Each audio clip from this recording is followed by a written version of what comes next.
First of all, just on really what has been in some ways the e-commerce digital transformation of this company. I mean, this is an enormous organization. Talk a bit, if you will, about the work that needs to go into what they seem to have accomplished here, given, of course, the significant contribution to same-store sales that have come from digital, and whether it can be maintained and increased. Yeah, they had a great quarter and a great year and deserve all the credit for that. You know, when Doug took over the job several years ago, I think it's 5 years ago now, he said what he was going to do, and they built a strategy that was about retooling the company to live in this new digital world, and they've done exactly what they said they were going to do. It hasn't been cheap. It's been very expensive for them. You know, they've invested a lot of money both in CapEx and in a decline in operating income from its peak at $29 billion to what they reported today, which was just under $22 billion. But they've done a good job doing it, and to keep in mind that the bulk of their business and the bulk of their profit is still in the brick and mortar stores, and they've done as good a job there, particularly in the U.S. segment, running their brick and mortar stores very well and integrating their digital offerings through in-store grocery pickup and the towers that they're putting in to deliver the consumer the digital experience in a physical environment, and it's been very well executed. Yeah, I'm glad you mentioned the expense, you know, how much this has actually cost. And it's interesting, I mean, their shareholder base has been there with them, I guess, for the most part. Obviously, they're helped by having the Walton family fully buying into the strategy as well. I know it's always been a frustration for Walmart and its shareholder base how it gets treated so differently than Amazon when it comes to those kinds of investments. Yeah, it's true. It's true. You know, the shareholder base and having you know ownership with the family is helpful. But Walmart's consistently delivered growth. They've consistently delivered dividend growth. They've consistently delivered, you know, sales growth, and unlike many companies, you know, have reinvented themselves several times, from discount stores to super centers to neighborhood markets. Now this digital integration, and they've done a really good job. They've got a great team there. I think they've got one of the best CFOs in Brett Biggs in the country, if not the world. They've got a great team running the U.S. business today, and they've got an economy that's set up for them to continue to do well. Bill, that's just where I was going. You know, Walmart was always the tell on the U.S. consumer. So should we take away from these numbers that if Walmart is doing so well, the U.S. is doing so well, the U.S. consumer and the U.S. economy, or is it a different case now because it's taking share and it's engineered this big turnaround? No, I think the U.S. consumer is very strong, very buoyant. All the indicators would suggest that. You know, unemployment rate at really generational lows. Wage growth now. I've heard it talked about this morning again. One of the largest correlations to Walmart growth is gas prices, year over year gas prices. That's been favorable. So the economy, and we are a consumer-driven economy, is doing well because the consumer is doing well. Yeah, Bill, to your point, I think on the conference call today, they disclosed the average associate wage, once you roll in benefits per hour, $17.55.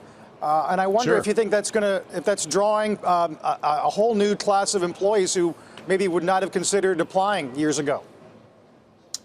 It likely is, and it's market driven. I mean, you know, the jobs are plentiful. I mean, today, I mean, there's not enough workers to fill the jobs, and so, you know, Walmart, like any good employer, is providing opportunities for people to make sure that they attract and retain talent, and that's been good for the economy. It's been good for the associates, and I think that'll continue as long as things stay healthy in the economy. And what about the future? Can they continue this rate of growth in terms of, and/or do they have to continue the rate of investment? Therefore, will margins be pressured from here on? Should we expect a less profitable Walmart than the one we saw back certainly in the 90s or the early aughts? Well, that's the question, really, if you look at it. And I was pretty optimistic when I saw their report this morning. You know, at their peak about 5 years ago, they delivered $29 billion in operating income. Last year, it was $20 billion. And so that, you know, that's a pretty big chunk of your op income to give away to drive this growth. They had growth. They had some operating income growth this year, up to $22 billion, and that's encouraging to me. So maybe we're sort of finding the bottom. They're forecasting mid-single-digit down operating income next year, primarily driven by Flipkart.